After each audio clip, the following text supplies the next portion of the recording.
x مربع منفي 9 وای مربع ده. ښه په یاد ولرئ چې موږ دغسې دې ته عمومي فرمول هم لرو چې هغه a مربع منفي b مربع ده چې موږ دا په دوو قوسونو باندې ویشو چې یو a مثبت b ده او بل a منفي b ده. عین کار باید موږ په همدې معادله کې وکړو. دغه چې زه تاسو ته دلته د فرمولونه لیکم نظر په دې زه دغه معادلې حل کوم. دلته a حد چې دی x ده صحیح ده او د b حد چې دی د b حد چې دی دا چې ده 4 وای مربع ده صحیح ده 9 بخی.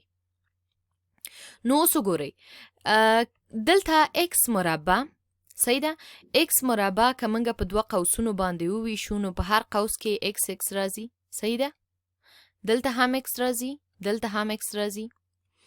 b چې شی ده b دلته 9 وای مربع ده. تاسې پوهیږئ چې 9 خپله یو د b مربع په شکل کې ولیکل سي که نه دغه a مربع د b مربع ده نو د دې دغه مربع اصلا کې و ده صحیح ده ځکه چې و وای ده ځکه چې و ضرب د و کېږي 9 او وای ضرب د وای کېږي وای مربع.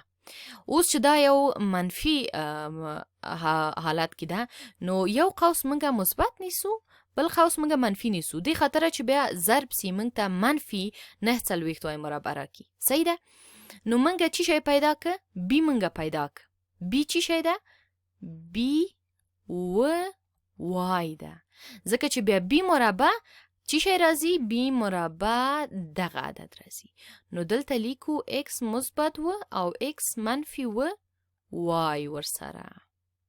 ګورئ دغه فرمولونه ډیر مهم دي دا باید تاسو فاکتورایزیشن کې ټول حفظ کړئ چې بیا وشئ کولی دا خلاصه کړئ. مثلا که زه دا تاسو ته خلاصه هم کوم بیرته دا که ضرب هم کوم بیرته تاسو ته مربع منفي b مربع درکوي.